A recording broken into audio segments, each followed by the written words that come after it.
Sheriff Elijah Mercer couldn't shake the feeling he was being watched. After 26 years in law enforcement, the last 9 as sheriff of Clearwater County, his instincts were rarely wrong. Yet for 3 weeks now, this nagging sensation had followed him everywhere. To the grocery store, the station, even home to the quiet farmhouse where he'd lived alone since Dana left 5 years ago. It started with the photos. The first envelope arrived on his desk without explanation. No postmark, no return address, just his name written in neat block letters. Inside was a single photograph, Elijah pumping gas at Wilson's station on Route 16, clearly taken with a telephoto lens from across the street. The timestamp showed Tuesday, 4:17 p.m. He remembered being there, stopping after his shift. He questioned his deputies, assuming it was some kind of practical joke. They denied any knowledge, their confusion seeming genuine. Security footage from the station showed no one handling the envelope, as if it had materialized out of thin air. 3 days later, a second envelope appeared, this time in his home mailbox. Another photo, Elijah at his kitchen window, washing dishes, the previous evening. The photographer had been in his backyard, shooting through a gap in the curtains. The implication was clear: I can get close. I can see you in your most private moments. Elijah installed security cameras that same day, covering every approach to his property. He kept the photos to himself, not wanting to alarm his staff over what might still be an elaborate prank, albeit one that had crossed into criminal trespassing. The third envelope arrived at the station a week later, bypassing the front desk again. This photo was different, not of Elijah, but of Katie Myers, a 19-year-old waitress at the local diner. Just Katie walking to her car after her shift, unaware of the camera. Across the back, handwritten, "She works late Tuesdays. Walks home alone sometimes."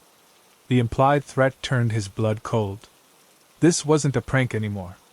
Elijah put a deputy on Katie, explaining there had been concerning reports in her neighborhood. He doubled the night patrols around the diner. The cameras at his home showed nothing unusual, despite the constant feeling of being observed. For 5 nights he slept with his service weapon on the nightstand, waking at every creak and rustle from the surrounding woods. On the 6th morning, another envelope waited on his front porch, having somehow appeared without triggering the cameras. Inside was a photo of him sleeping, taken through his bedroom window the previous night. Scrawled on the back, "Your cameras aren't working, Sheriff." Elijah drove straight to the station and pulled Deputy Carter into his office, finally sharing the photos. Carter's face paled as he examined them. "Someone's messing with you, boss. Stalking a law enforcement officer, that's either incredibly stupid or what?" Elijah prompted when Carter fell silent. "Or they're playing some kind of game. Testing you. Seeing how you react." Elijah had reached the same unsettling conclusion. Which raised another question: what happened when the game escalated beyond photographs? They checked the security footage from the station. At 3:14 a.m., the recording showed a momentary distortion, a digital hiccup lasting less than a second. When the image stabilized, the envelope was visible on Elijah's desk, though no one had entered the frame. Camera malfunction? Or someone who knows how to manipulate the system? Carter wondered aloud. "Get this to tech services in Oak Ridge," Elijah ordered. "And check if anyone's accessed our network recently." While Carter handled the technical angle, Elijah drove to the diner. Katie Myers was working the morning shift, delivering pancakes and coffee with the practiced efficiency of someone who'd done it since high school. He waited until she took a break before approaching. "Katie, has anyone unusual been paying attention to you lately? Someone watching or following you?" Her eyebrows rose. "That's a scary question from the sheriff." "Just covering all bases," he assured her, maintaining a calm he didn't feel. "Notice anything out of the ordinary?" She hesitated.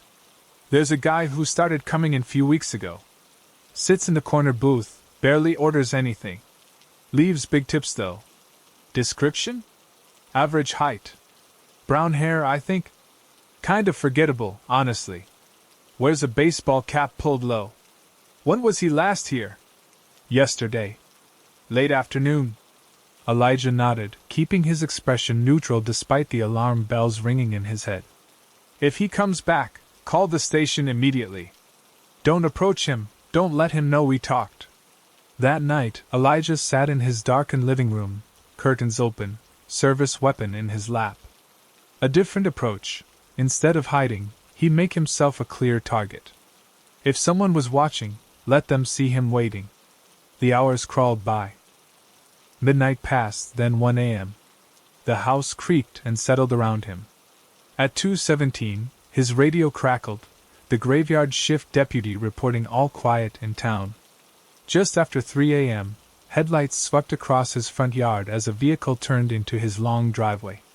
Elijah moved to the window, staying to the side, watching as an unmarked white van stopped about 50 yards from the house. The driver's door opened, but the interior light didn't activate. A figure emerged, carrying something, a camera with a long lens. Elijah slipped out the back door, circling through the trees that bordered his property. Years of hunting these woods gave him the advantage. He moved silently, positioning himself behind the intruder, who was now setting up a tripod aimed at Elijah's bedroom window. Police! Hands where I can see them! The figure froze, then slowly raised their hands, not turning around. Interlock your fingers behind your head. Now. The person complied. As Elijah approached, weapon trained on the intruder's back, he could see it was a man of medium build wearing dark clothing. The baseball cap Katie had mentioned was pulled low.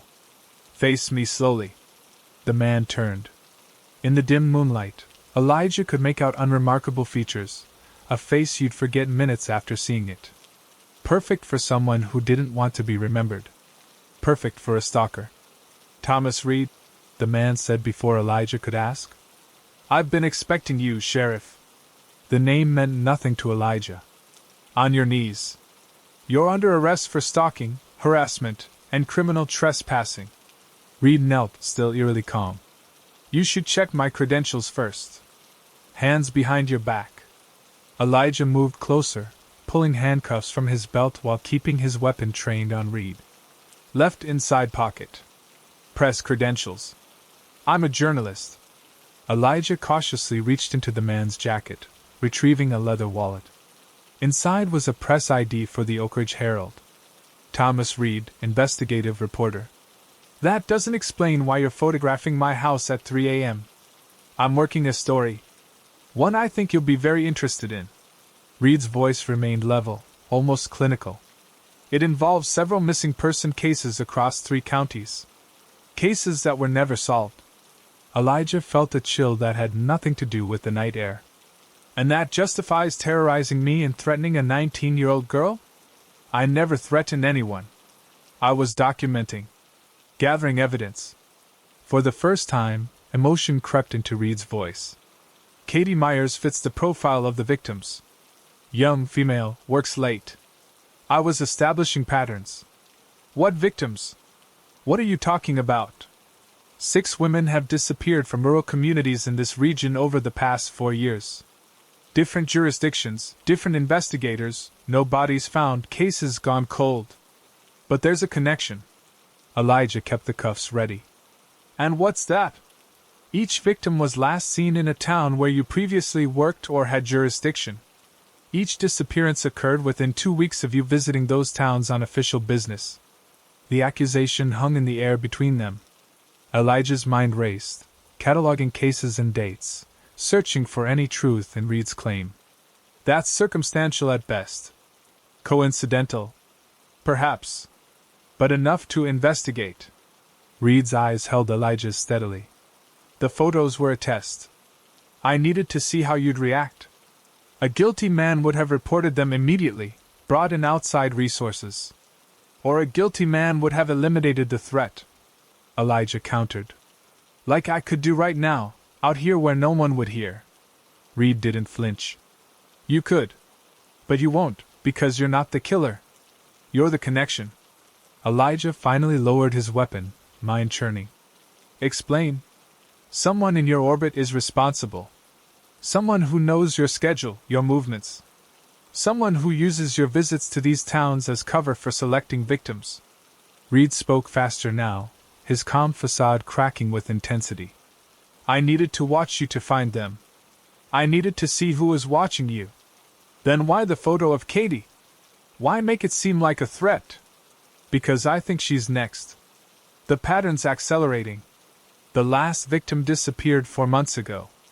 I needed you focused on protecting her while I tracked the real predator. Elijah's radio crackled again. Deputy Miller's voice came through. Sheriff, you copy? Got a situation at the diner. Cold dread pooled in Elijah's stomach. He raised the radio. Go ahead, Miller. Katie Myers never made it home from her shift. Her roommate just reported her missing. Cars still in the diner parking lot, but no sign of her. Elijah stared at Reed, whose face had gone pale. He wasn't watching you tonight, Reed whispered. Because he knew you'd be watching for him. The implication hit Elijah like a physical blow. Whoever was responsible had been one step ahead the entire time, using Reed's surveillance as a distraction. And there was only one person besides Elijah who knew about the photos, who knew Katie might be a target. Carter, Elijah breathed. His trusted deputy, who had access to every case file, every security system, who knew his schedule better than anyone. Reed nodded slowly. We need to find where he takes them. Elijah called for backup from the state police, unwilling to trust anyone on his own force until he knew how deep this went. He kept Reed with him, both men now united by grim purpose. 2 hours later, they tracked Carter's personal vehicle to an abandoned hunting cabin 10 miles outside town. State troopers surrounded the property while Elijah approached with Reed watching from a safe distance. They found Katie alive, bound but unharmed, Carter dead by his own hand as soon as he heard sirens approaching. The subsequent investigation uncovered a soundproof cellar beneath the cabin containing evidence linking Carter to all 6 missing women. None had survived. 1 month later, Reed's exposé ran in the Herald, detailing how a trusted deputy sheriff had exploited his position to identify, stalk, and abduct young women for years, operating in plain sight within the law enforcement community. The article painted Elijah as ultimately instrumental in stopping the killer, though the truth was more complicated. Reed's methods had been questionable, traumatizing, even criminal. Yet without his intervention, Carter would still be hunting, and Katie Myers would be another name on the missing persons list. Elijah kept one photo from the ordeal, the one of him sleeping, vulnerable while danger lurked outside. He pinned it above his desk as a reminder that sometimes watching and being watched was the difference between life and death. That the real monsters wear familiar faces and carry badges, hide in plain sight and count on our trust to do their worst. Sometimes at night, he still feels eyes on him, though the cameras show nothing. Sometimes he wonders if Reed told him everything, or if there are still secrets buried in the history of those missing women. And sometimes, in his darkest moments, he questions if he truly knows any of the people around him, or if he ever did. Sheriff Donna Reese had seen her share of crime scenes in 15 years of law enforcement, but nothing quite like the farmhouse on Old Ridge Road. 4 walls, 1 body, and hundreds of tiny speakers wired into every corner of the home, each emitting the same whispered message, over and over, even after the power had been cut. Listen closely. I'm still here. Donna stood in the living room of the abandoned property, the February wind whistling through broken windows. The victim, Harold Weiss, 67, lay slumped in a recliner, dead from what appeared to be a self-inflicted gunshot wound. But it was the elaborate setup surrounding him that turned this from a simple suicide into something more disturbing. How long has he been here? She asked the county medical examiner. Dr. Patterson glanced up from the body. Based on decomposition, I'd estimate 6 days. The cold slowed things down. 6 days. The same amount of time since Harold Weiss had been reported missing by his daughter in Minneapolis. She'd called after her weekly phone check-in went unanswered. And the speakers? Donna gestured to the nearest wall, where dozens of small black devices were mounted in a precise grid pattern. Running on battery backups. Whoever installed them planned for a power outage.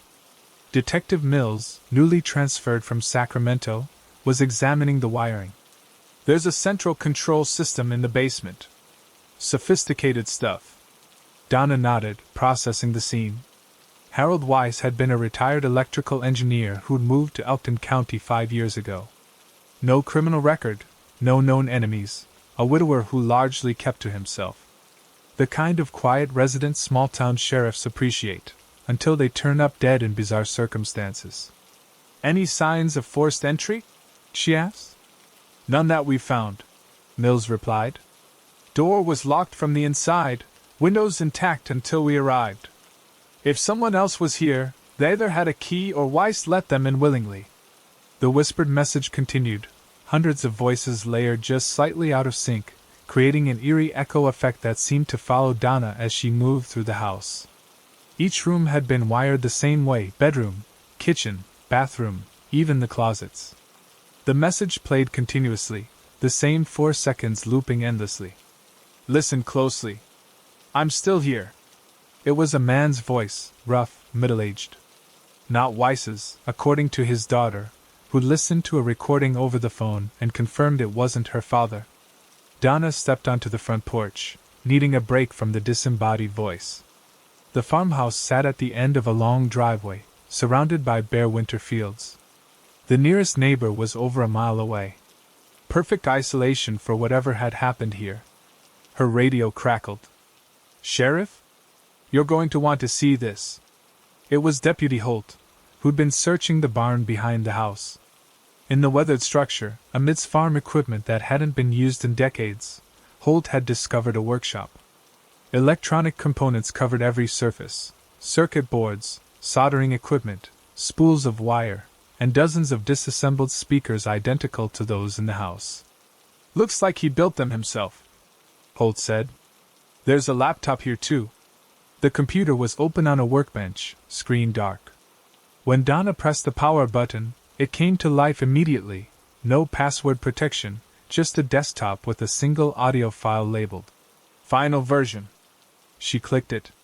The same whispered message played through the laptop speakers. Listen closely. I'm still here. But there was more data on the file. The recording's properties showed it had been created 3 months ago, modified numerous times, and last accessed 6 days earlier, the estimated time of Weiss's death. Get this to digital forensics, Donna ordered. I want to know if he created this himself or if it came from somewhere else. Back at the station, the investigation began to take shape. Harold Weiss had withdrawn large sums of cash over the past 3 months, nearly $30,000. He'd made weekly trips to hardware stores in neighboring counties, purchasing electronics in quantities that had eventually drawn attention from a clerk who reported possible suspicious activity. The report had been filed but never followed up on. Who would question an elderly engineer buying parts for what appeared to be a hobby? His phone records showed little activity besides weekly calls with his daughter and occasional communication with local service providers. No unusual patterns, no unknown numbers.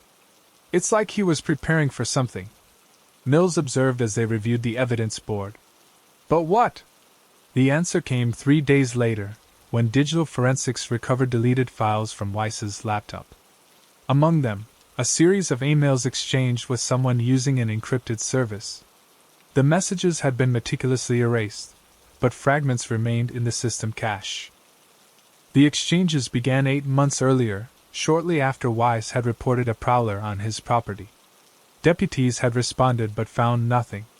According to the report, Weiss had heard someone walking around the house late at night, but saw no one when he looked outside. The emails showed a rapid deterioration in Weiss's mental state.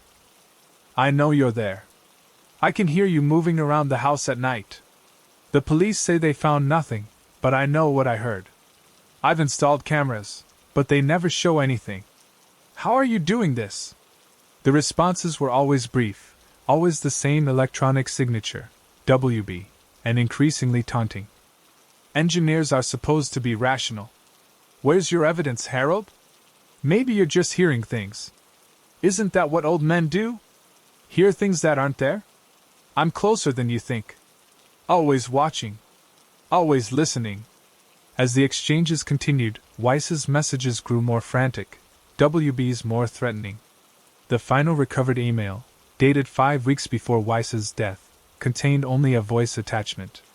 The forensics team had recovered it partially, the same whispered voice from the speakers. "Listen closely. I'm still here." After that, the emails stopped. Instead, Weiss had begun recording audio around his property, hundreds of hours of ambient sound from inside and outside the farmhouse. He'd analyzed them using specialized software, isolating and enhancing background noises, convinced he was picking up evidence of an intruder. He thought someone was stalking him, Donna told her team during their briefing. And instead of coming back to us, he tried to catch them himself. But we found no evidence anyone else was ever in that house, Mills countered. The security system he installed never triggered except when he entered or exited. No fingerprints, no DNA, nothing. That doesn't mean he wasn't being targeted, Donna replied. This WB person was real enough to exchange emails with him. Real enough to send that voice recording. They traced the encrypted email service to an offshore provider that required no verification.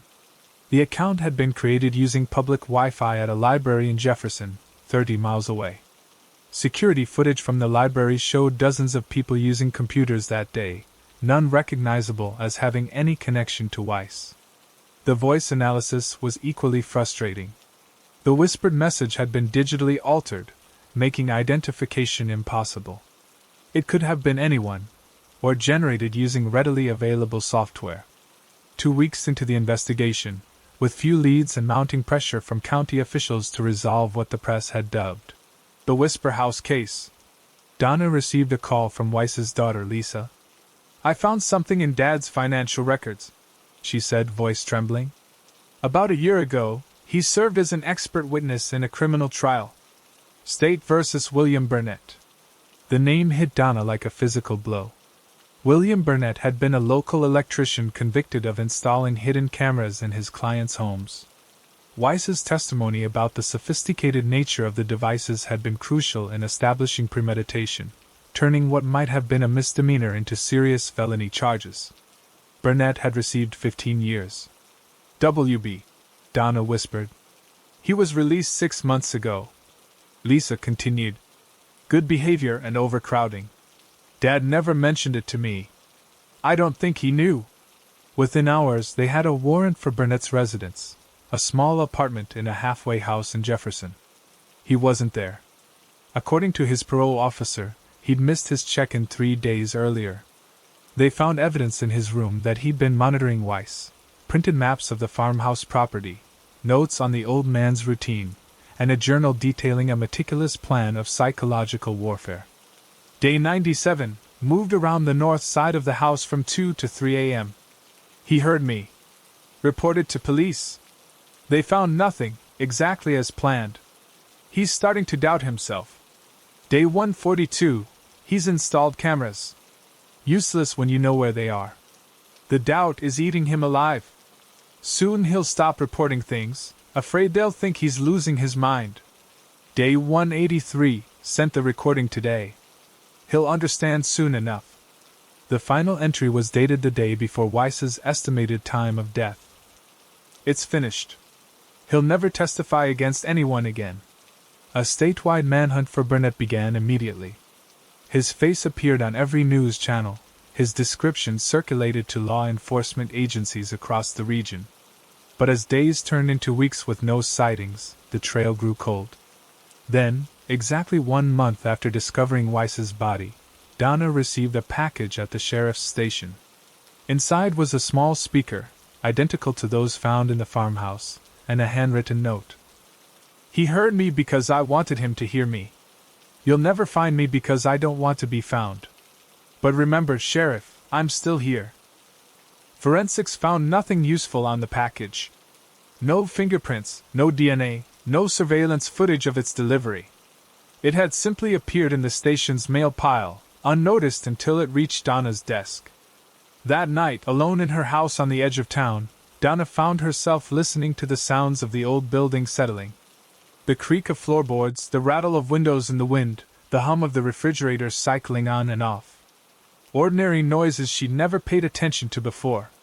She checked the locks twice. Verified her security system was armed. Kept her service weapon within reach as she tried to sleep. Just before dawn, her phone pinged with a text from an unknown number. "Listen closely, Sheriff. I'm closer than you think." Donna bolted upright, weapon drawn, scanning the darkness of her bedroom. Nothing moved. No sound except her own ragged breathing. The investigation into William Burnett continues. Every new case that crosses Donna's desk gets scrutinized for his possible involvement. Every unexplained incident in Elkton County raises the same question. Is he watching? Is he responsible? Meanwhile, Harold Weiss's farmhouse remains empty, the hundreds of tiny speakers removed as evidence. But sometimes, when deputies drive past on patrol, they swear they can still hear a whisper carried on the wind, a voice that follows them down the road. Listen closely. I'm still here. And in the quiet moments of the night shift, Sheriff Donna Reese finds herself doing exactly that, listening closely to the darkness, waiting for the sound of footsteps that might be real, or might just be her imagination. Because the most terrifying possibility isn't that Burnett might return. It's that he never left. Sheriff Malcolm Hayes kept the letter in his desk drawer, not the top one where he stored office supplies, or the middle one filled with case files, but the bottom drawer. The one with the broken lock that stuck unless you knew the trick of lifting while pulling. 23 years as Cedar Creek sheriff, and he never fixed that drawer. Some things were better left difficult to access. The letter had arrived 4 months ago with no return address, just his name and the station's P.O. box printed in neat block letters. Inside, a single sheet of white paper with a typed message. I know what happened on Devil's Ridge Road. I know you covered it up. The truth always comes out, Sheriff. Malcolm had read it once, then locked it away, dismissing it as the work of some crank. Cedar Creek had its share of local conspiracy theorists, people with too much time and too little purpose who fixated on perceived government corruption. But as the weeks passed, the letter became a splinter in his mind, impossible to ignore, increasingly painful. Devil's Ridge Road. The name alone was enough to make his jaw clench. 8 years ago, 4 college students had disappeared while camping in the woods off that remote stretch of highway. The ensuing investigation had dominated local headlines for months. Search parties combed the dense forest. Divers checked the nearby lake. Nothing was found, no bodies, no significant evidence, just an abandoned campsite with 4 sleeping bags and a cold fire pit. The case had gradually faded from public attention, the students presumed to have met with some tragic accident in the wilderness or possibly fled together for reasons unknown. The file remained open but inactive, gathering dust along with other Cedar Creek mysteries. But Malcolm knew better. He'd known from the beginning. The second letter arrived exactly 1 month after the first, slipped under his office door overnight. The security camera outside had malfunctioned, a power surge, according to the maintenance contractor. You buried the evidence along with Adam Keller, didn't you? Did you think no one was watching? Malcolm's hands had trembled as he read those words. Adam Keller, a name he hadn't spoken aloud in 8 years. His deputy back then, young and eager, with a mean streak that surfaced after a few drinks. The same deputy who'd encountered those college kids when they were reported for trespassing on private property adjacent to their campsite. The same deputy who never filed a report about that encounter. The same deputy who disappeared himself, 6 months later, leaving behind only a resignation letter and rumors of relocating to Arizona. Malcolm had told himself it was coincidence. Had convinced himself that the timing meant nothing. Had repeated that lie so many times it almost felt like truth. Almost. The third letter appeared 3 weeks later, this time at his home, tucked under the windshield wiper of his personal vehicle parked in his driveway. I found the cave system that runs beneath Devil's Ridge. I found what you and Keller left there. Did you really think limestone would preserve a secret forever? That night, Malcolm drove out to Devil's Ridge Road for the first time in years. The area had been partially developed since the disappearances. A few luxury cabins built on the lake shore, trails improved for hikers. But the far end of the ridge, where sheer rock faces dropped hundreds of feet to jagged boulders below, remained as wild and forbidding as ever. He parked at the scenic overlook and sat in his cruiser, headlights illuminating a wall of dense pine trees. The night was cold for September, his breath fogging the windows. For nearly an hour, he remained motionless, mind racing through possibilities. Who could know? Who could have found evidence after all this time? The cave system mentioned in the letter was real, though not on any public maps. According to local legend, early settlers had used the interconnected limestone caverns to hide from indigenous raids. In more recent decades, they'd become a dangerous attraction for adventurous teenagers, prompting the county to seal the known entrances after a boy broke his leg there in the 90s. Malcolm had been part of the sealing operation. Had known exactly which entrance to reopen years later, when he needed somewhere that would never be found. A tapping on his window jolted him from his thoughts. He hadn't seen anyone approach, hadn't heard footsteps on the gravel turnout. Hard hammering, he rolled down the window to find Deputy Leanne Morris standing beside his vehicle, her expression concerned in the dim light. "Everything okay, Sheriff? Saw your cruiser up here while I was on patrol. Kind of an odd place to be at midnight." Malcolm forced a smile. "Just thinking, Lee. Sometimes I drive out to clear my head." Her eyes narrowed slightly. At 34, Morris was his most experienced deputy, sharp and intuitive. "Anything you want to talk about? You've seemed distracted lately. Budget meetings with the county commissioners coming up. You know how they get." The lie came easily after decades of practice. "Trying to figure out how to justify that equipment upgrade we need." She nodded, seemingly satisfied. "Don't stay out too late. Weather's turning. Storm coming in from the northwest." After she left, Malcolm sat for another 10 minutes before starting the engine. As he turned to leave, his headlights swept across the tree line, illuminating something that made his blood run cold, a flash of white paper pinned to a pine trunk. He killed the engine immediately and approached on foot, using his flashlight to guide his way. The paper had been secured with a hunting knife driven deep into the wood. Another letter, but this time with a photo attached, a Polaroid showing a narrow cave entrance, partially obscured by fallen rocks but clearly accessible. A location he recognized instantly. "Tomorrow night. 10 p.m. Come alone or I send everything to the state police. We both know the statute of limitations doesn't apply to what you did." Malcolm ripped the paper from the tree, knife and all, and hurried back to his vehicle. The drive home passed in a blur of panic and desperate planning. By dawn, he'd made his decision. He went through his shift the next day on autopilot, delegating tasks to his deputies, avoiding conversation. At 9:30 p.m., he signed out a department shotgun, unusual but not unprecedented for the sheriff to arm himself heavily for a solo patrol. He told dispatch he was checking reports of poachers near the old logging road. Would radio when he finished. The rain had started by the time he reached Devil's Ridge Road again, a steady downpour that reduced visibility and turned the dirt turnout to mud. Malcolm parked in the same spot as the previous night, donned his raincoat, and secured the shotgun before heading into the trees. The path to the cave entrance wasn't marked, but he remembered it perfectly, 50 yards due east from the tallest pine at the edge of the turnout, then down a natural gully that hid the approach from casual observers. Even with the rain and darkness, he found it easily. Some routes are burned into memory, no matter how much you try to forget them. The entrance looked different than in the photo. Rocks had been cleared away recently, the opening wider than he remembered. A cold draft emanated from within, carrying the musty scent of damp limestone. Malcolm switched on his tactical flashlight and ducked inside, shotgun ready. The initial passage was narrow, forcing him to hunch his shoulders as he advanced.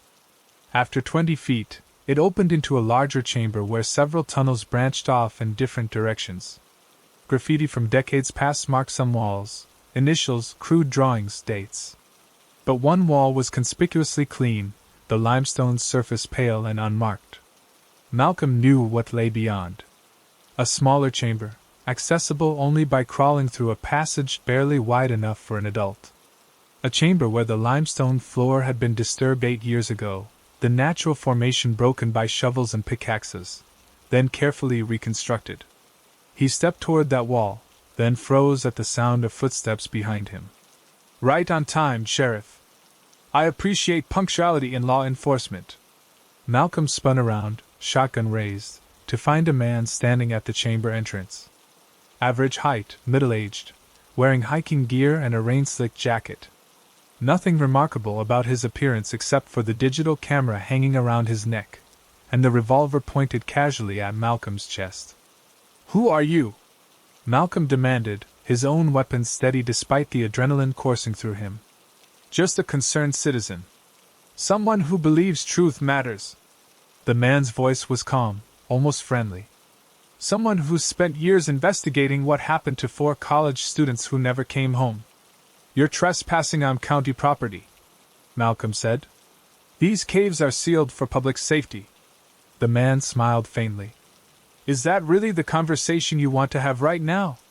Standing 20 feet from where you and Deputy Keller buried Michael Emerson, Taylor Reese, Amber Collins, and Jason Wright?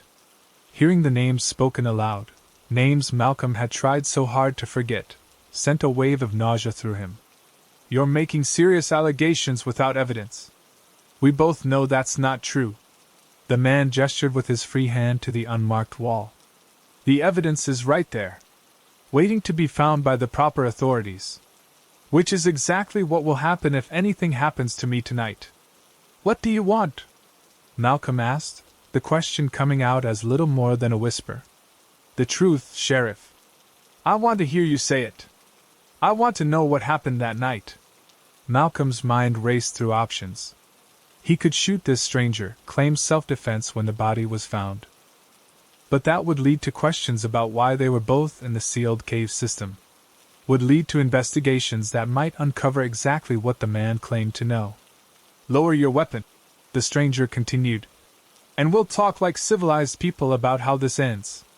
Slowly, Malcolm lowered the shotgun, setting it against the cave wall.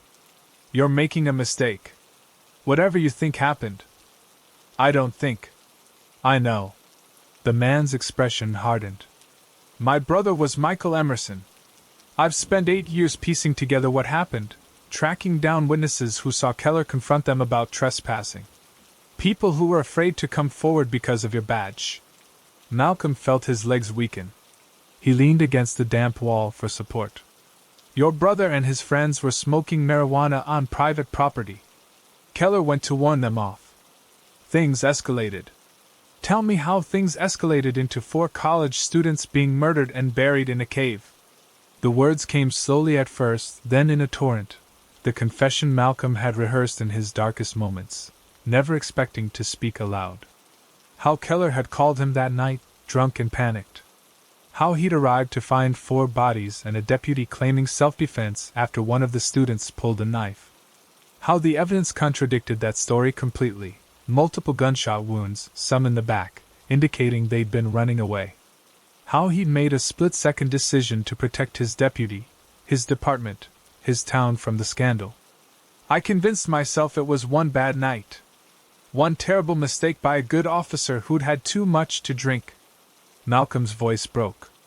I told myself no one would ever know. But you knew, the man said quietly.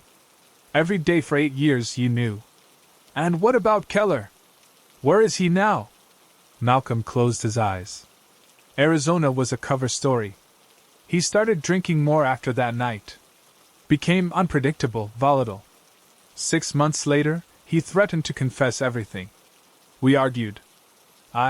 He couldn't finish the sentence. You killed him too. Buried him somewhere else. A nod was all Malcolm could manage. So the protector became the murderer. The man lowered his revolver slightly. All these years, I imagined confronting my brother's killer. Turns out I'm facing the man who covered it up instead. Tell me, Sheriff, how do we end this? Before Malcolm could answer, a new voice echoed through the chamber. Police! Drop your weapon! Deputy Morris stood at the entrance, service weapon trained on the stranger, rain dripping from her uniform. Lee, what are you doing here? Malcolm stammered. Followed you. You've been acting strange for weeks. Thought you might be in trouble. Her eyes never left the man with the revolver. Sir, I need you to drop that weapon now. Your sheriff is a murderer, the man said calmly. He's confessed to covering up the deaths of 4 people in this cave, including my brother, and to killing his own deputy. Morris's expression didn't change. I heard. I've been here long enough to hear everything. Her aim remained steady. Drop the gun, then we'll sort this out properly. For a moment, no one moved. Then the man slowly placed his revolver on the ground. There are copies of my evidence already sent to the state police, scheduled for delivery tomorrow if I don't stop them. This doesn't end here. Actually, it does. Morris's voice had changed, hardened. In one fluid motion, she shifted her aim and fired, not at the stranger, but at Malcolm Hayes. The impact threw him against the cave wall, pain blooming in his chest as he slid to the ground. Morris approached, keeping both men in her line of sight. 8 years I've been looking for proof, she said. 8 years since my sister Amber disappeared on a camping trip with her friends. I joined the department to find the truth.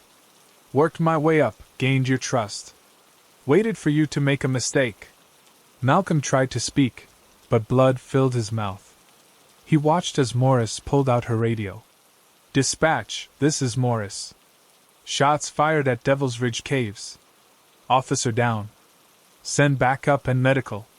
She paused, looking between Malcolm and the stranger. We have a confession to multiple homicides. And we're going to need a forensics team. As consciousness faded, Malcolm heard her final words, directed at the brother of one of his victims. We found them. After all this time, we finally found them. 3 weeks later, forensic teams uncovered 6 sets of remains from the cave system beneath Devil's Ridge Road, 4 college students buried 8 years earlier, and 2 more recent burials identified as Deputy Adam Keller and a hiker who had gone missing in the area 5 years ago. The investigation continues, with state authorities examining every case Malcolm Hayes handled during his 2 decades as sheriff. Deputy Leanne Morris, cleared in the shooting after evidence corroborated her claim of hearing Hayes threaten both her and the civilian witness, has been appointed interim sheriff pending the next election. And beneath the ridge, the caves have been permanently sealed, not with concrete this time, but with steel grates that allow researchers access while preventing anyone from using them as a burial ground again. Because some secrets refuse to stay buried, no matter how deep you hide them. Sheriff and Miller preferred to think of herself as experienced rather than jaded. After 16 years in law enforcement, 12 of them as sheriff of Harper County, she'd seen enough to know that every small town harbored its share of secrets. But the boxes in front of her represented something different, something that made her question whether she truly understood the darkness human beings were capable of. Where did you find these again? She asked Deputy Curtis, who stood awkwardly in the doorway of her office, shifting his weight from one foot to the other. Old Anderson property, ma'am. The bank finally got around to clearing it out after foreclosure. Maintenance crew found them in a hidden room behind the basement shelving, and examined the contents spread across her desk, hundreds of small fabric squares, each with a name and date neatly embroidered in the corner. Most were approximately 3 inches square, made from what appeared to be clothing material. Women's clothing, predominantly. Some pieces she recognized as likely coming from nightgowns, blouses, even formal dresses. 37 boxes in total, Curtis continued, all filled with these collections. And picked up one square, the fabric faded but once expensive, silk or something similar. The embroidered name read, Catherine Simmons, November 12, 2003. Something about the name tickled her memory. Run this name through our database, she said, handing the square to Curtis. And check missing persons reports from neighboring counties around this date. Curtis nodded, taking the fabric square gingerly between his fingers. You think this is evidence of something? I think William Anderson was far more than the reclusive tailor everyone in town thought he was, Anne replied, lifting another square from the box.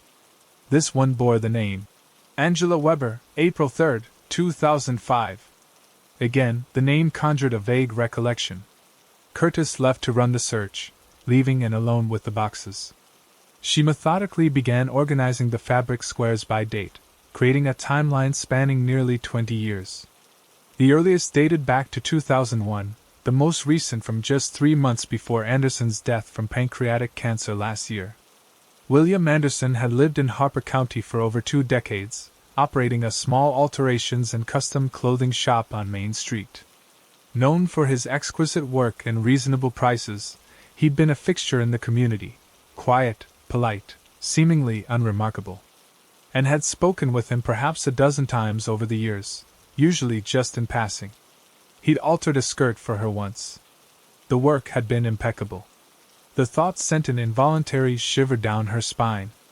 Curtis returned 30 minutes later, his expression confirming what Anne had begun to suspect. Catherine Simmons was reported missing from Lakeville County in November 2003. College student, 19 years old. Angela Weber disappeared from the same area in April 2005.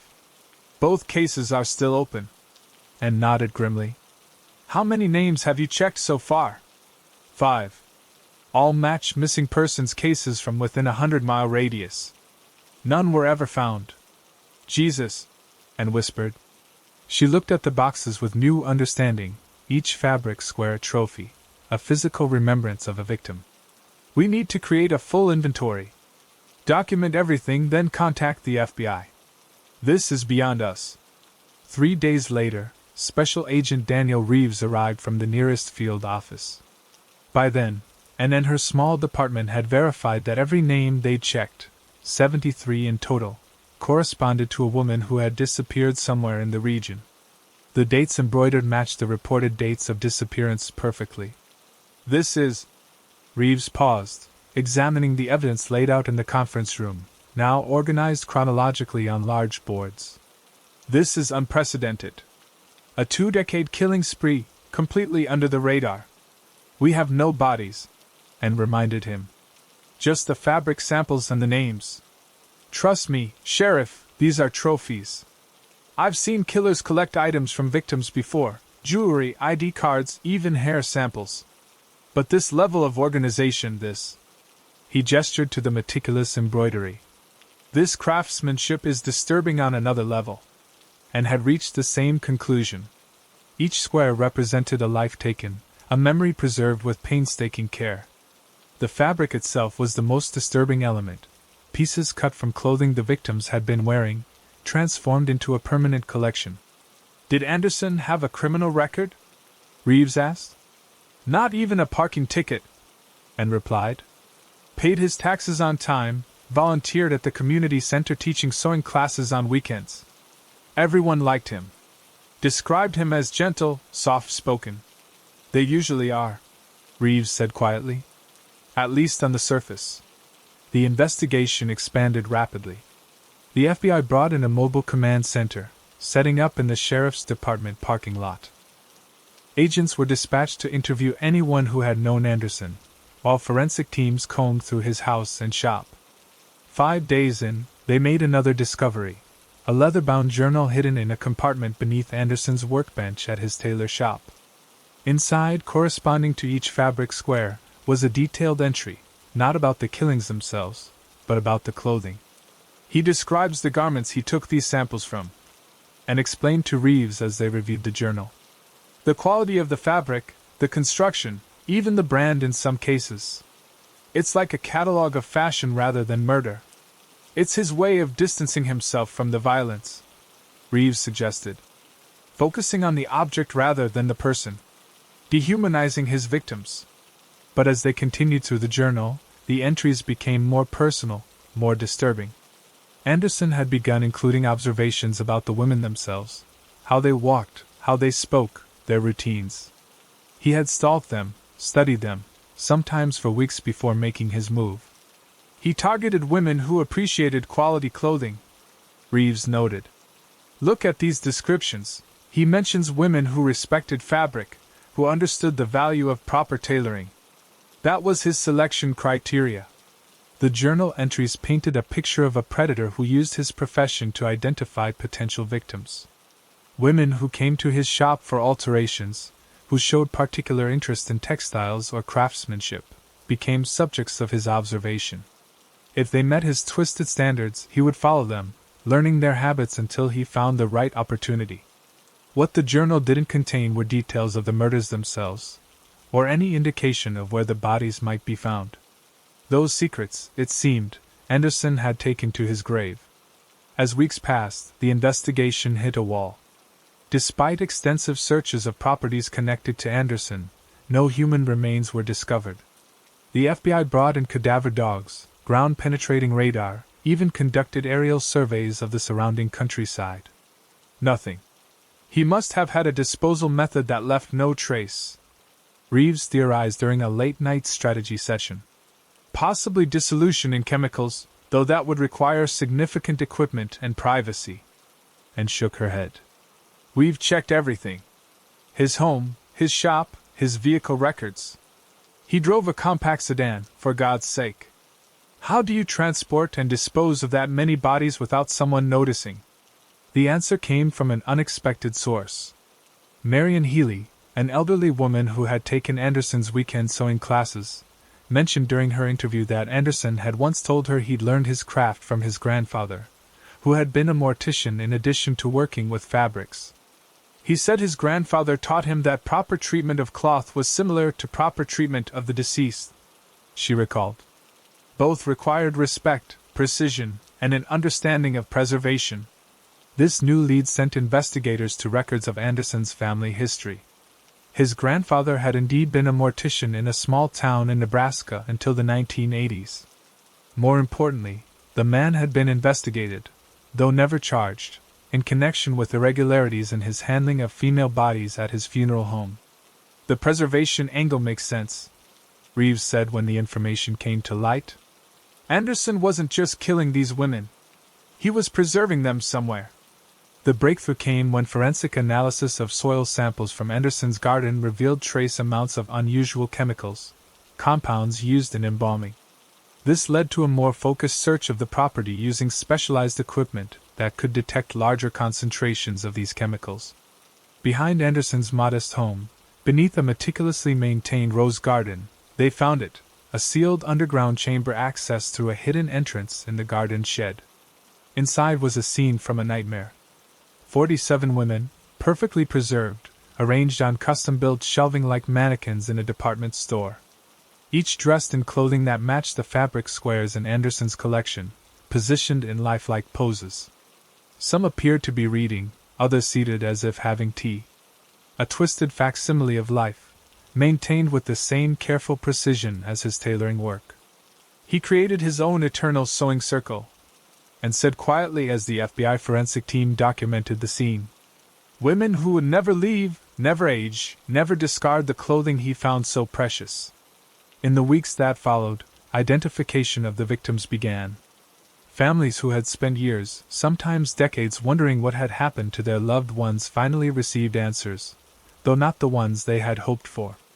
William Anderson was posthumously confirmed as one of the most prolific serial killers in American history, with victims spanning 5 states over 20 years. And Miller found herself questioning every interaction she'd ever had with the quiet tailor. Had there been signs she missed? Could she have somehow prevented these deaths if she'd been more observant, more suspicious? The weight of those questions kept her awake at night, staring at the ceiling of her bedroom, wondering about the darkness that can hide behind the most ordinary facades. 6 months after the discovery, as the last of the victims was finally laid to rest by her family, and received a package at the sheriff's department. Inside was a fabric square, identical in size to those in Anderson's collection. This one bore her name, embroidered in the same neat stitching, but with no date. Attached was a handwritten note. He always said you were special, that your thread would be the finest in his collection, when the time was right. He taught me everything he knew. About sewing. About collecting. About patience. The package had no return address, and forensic analysis revealed no useful fingerprints or DNA. But Anne recognized the fabric immediately. It was from a skirt she had brought to Anderson's shop years ago, a piece she had given away to charity last year after his death. Someone had been watching her. Someone was still watching. Every investigation has loose threads. Some are never resolved. Some lead to places darker than we could imagine. And some, as Sheriff and Miller now understood, become part of an entirely new pattern, waiting to be completed by hands unknown. There's something uniquely invasive about discovering you've been watched without your knowledge. Not electronically, that's common enough in our camera-saturated world, but physically. By eyes, following your movements through gaps in drywall. By ears, pressed against hidden passages, collecting the secrets you thought safe in your own home. My name is Daniel Roth. I install custom security systems in the upscale neighborhoods of Westbrook Heights, where century-old manors sit on manicured acres, their facades preserved while their interiors are gutted and modernized for the tech executives and finance moguls who can afford them. I've worked in over 60 of these homes in the past 5 years, which means I know their secrets better than anyone, including the ones their owners don't know exist. The Harrington estate was my 47th installation. A stunning Victorian monstrosity purchased by Gregory Harrington, a hedge fund manager from Boston, and his wife Charlotte, a former interior designer who'd taken on the renovation as her personal project. The house had stood empty for nearly a decade before they bought it. The previous owner had died without heirs, and the property had languished in probate until finally hitting the market at a price that reflected its deteriorated condition. We're completely redoing everything inside, Charlotte told me during our initial consultation, gesturing around the cavernous entry hall with its peeling wallpaper and water-stained ceiling. But we want comprehensive security. Every door, every window, motion sensors, cameras, the works. I nodded, making notes on my tablet. Any existing system to remove? Nothing functional, Gregory replied. There's ancient wiring from what must have been an alarm system from the 80s, but the renovation crew is stripping all that out anyway. As I moved through the house with them, getting a sense of the layout and making preliminary plans, I noticed what most homeowners would miss: subtle inconsistencies in the architecture. A hallway slightly too short for the wing it served. A wall suspiciously thick between adjacent rooms. Spaces that should have contained closets but didn't. Old houses often had secrets, servant passages, prohibition hidey holes, storage areas forgotten after renovations. I'd encountered them before, but the Harrington estate seemed particularly riddled with such anomalies. Mind if I take some measurements on my own? I asked after the initial walkthrough. I'll need to map the optimal placement for sensors. Charlotte seemed delighted by my thoroughness. Of course. We'll be meeting with the contractor in the dining room if you need anything. Once alone, I began my real investigation. The east wing of the second floor showed the most obvious discrepancy. A blank wall where, based on the exterior dimensions, there should have been at least a small room. I ran my hand along the faded damask wallpaper, feeling for seams or hidden latches. Nothing obvious. Moving to the adjoining bedroom, I examined the antique wardrobe built into the far wall. Unlike more modern pieces, these often concealed entrances to servant corridors, allowing staff to move through the house unseen. The wardrobe's back panel sounded hollow when I knocked gently. A careful examination revealed a small catch mechanism, cunningly disguised as part of the decorative molding. When triggered, the back panel swung inward with surprising silence, revealing a narrow passageway barely wide enough for one person. The air that wafted out was stale but not musty, suggesting the space wasn't completely sealed. Somewhere, it had ventilation. I hesitated only briefly before entering, using my phone's flashlight to illuminate the crude corridor. The walls were unfinished, the floor simple wooden planks. Unlike the grand rooms of the main house, this space was purely utilitarian, and clearly not part of the original design. The construction looked newer, perhaps added during some mid-century renovation. The passage ran between the walls, occasionally widening into small chambers where I could stand upright comfortably. These spaces had peculiar features, holes drilled into the inner walls at eye level, precisely positioned to view into bedrooms, bathrooms, the study. Some were disguised on the room's side as electrical outlets or air vents. Others were hidden behind paintings or mirrors, one-way glass, I realized with growing unease. But most disturbing were the items I found in these observation posts. A folding chair positioned for comfortable viewing. A notebook filled with meticulous observations, the handwriting faded but legible. 10:15 p.m. She reads for exactly 22 minutes before turning out the light. 6:30 a.m. Morning routine unchanged. Shower, 7 minutes, makeup, 12 minutes, dresses, 6 minutes. They argued again about the renovation budget. He doesn't appreciate her vision. I would. The entries span months, documenting the intimate details of the previous owners' lives with clinical precision. Some pages contained crude sketches of the occupants in various states of undress. Others held more disturbing fantasies of interaction, what the watcher would say to them if walls didn't separate them, what he would do. I continued through the passage network, discovering it extended throughout much of the house, with access points concealed in closets, behind bookshelves, under stairwells. In what appeared to be the main hub, a space roughly 6 feet square with passages branching in multiple directions, I found more disturbing evidence: a sleeping bag, empty food containers, a chemical toilet. Someone had lived here, inside the walls, possibly for extended periods. The final discovery nearly made me call the police immediately. A collection of items clearly stolen from the home's occupants: jewelry, lingerie, personal letters, prescription medications. Each labeled with dates going back years. And photographs, hundreds of them, showing the previous owners in their most private moments, completely unaware they were being documented. I retreated from the passages, carefully replacing each hidden entrance exactly as I'd found it. Back in the main house, the renovation noises, hammering, sawing, workers calling to each other, felt jarringly normal after what I'd discovered. Charlotte found me in the entry hall, reviewing my notes with what must have been a disturbed expression. "Everything all right, Mr. Roth?" she asked. "You look like you've seen a ghost." I composed myself quickly, just thinking through the logistics. This is a complex property. That's putting it mildly. She laughed. The contractor keeps finding strange additions behind the walls. Apparently, the previous owner was quite the DIY enthusiast, though not particularly skilled. "The previous owner," I said carefully. "Did you ever meet him?" "No, he died before we even saw the listing. Lived here alone for decades, according to the real estate agent. Bit of a recluse." She lowered her voice conspiratorially. "Between us, I think he might have had some mental health issues. We found rooms full of newspapers, strange collections of household items. The classic hoarder situation." I nodded, mind racing. "Mrs. Harrington, I think we should discuss some additional security measures for your renovation. There are some unusual features in this house that concern me."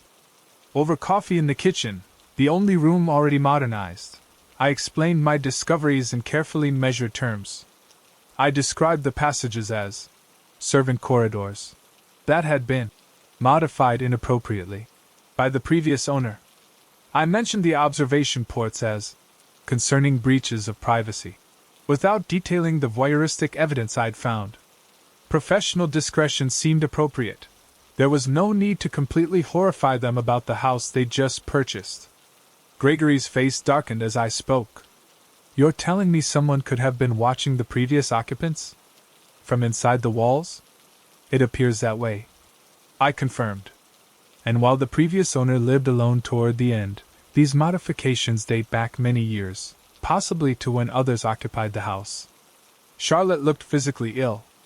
"We need to seal all of these passages immediately."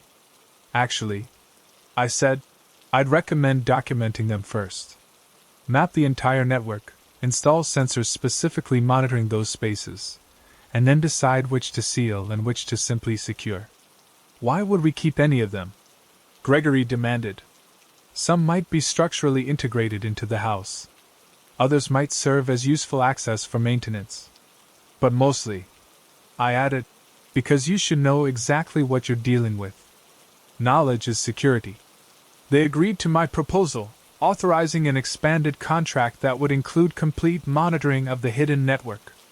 The renovation was paused while I brought in a small team, people I trusted implicitly, to help map and secure the passages. We removed the evidence of surveillance, documented the access points, and installed state-of-the-art sensors that would detect any movement within the walls. What I didn't tell the Harringtons was that I'd found something else during my exploration, evidence suggesting the previous owner hadn't been working alone. Some of the observation notes referenced shifts and used plural pronouns. We watched them argue again, instead of I watched. And in one of the junction spaces, scratched into the wooden support beam, were multiple sets of initials, each with dates spanning decades. This hadn't been one disturbed individual's project. It had been a collective effort, passed down like a perverse inheritance. I also didn't mention my discovery of a passage that led beyond the house's foundation, out toward the property's edge where an unassuming gardening shed stood. That passage had fresh scuff marks on its floor, more recent than the previous owner's death. 3 weeks later, the Harringtons moved in. Their renovation resumed, now carefully working around the documented passage network, sealing some sections and updating others into proper maintenance tunnels. The security system I installed was comprehensive, with redundancies ensuring no portion of the house remained unmonitored. For 6 months, everything seemed normal. The sensors recorded only the expected movement of contractors and eventually the family themselves as they settled into their new home. My scheduled maintenance visits revealed nothing unusual. Then, on a routine system check, I noticed something odd in the data logs. Brief power fluctuations in certain zones, always between 2 and 4 a.m., always affecting the same sensor circuits, those monitoring the passage I'd traced to the garden shed. The fluctuations were too regular to be random failures, too subtle to trigger the backup systems. Someone had learned the security architecture and was selectively disabling portions of it. I didn't alert the Harringtons immediately. Instead, I installed covert backup sensors, operating on a separate system, hidden even from the main security panel. These I monitored personally, receiving alerts directly to my private phone. 3 nights later, at 2:17 a.m., the alert came. Movement in the sealed north passage, the one leading from the garden shed. I was awake and waiting. Within 20 minutes, I was parked a block from the Harrington estate, night vision equipment trained on the property. Nothing appeared unusual from the exterior. The house stood dark except for security lighting, the ground still. But my secondary system kept reporting movement through the passages. Slow, deliberate progress from the entry point, through the network, toward the observation post outside the master bedroom. I called the police, identifying myself as the security contractor and reporting a confirmed breach in progress. Then I contacted Gregory Harrington, waking him with instructions to take his family to the panic room we'd installed off the kitchen, the one room with no adjacent passages. When the police arrived, I guided them through the primary access points we'd documented.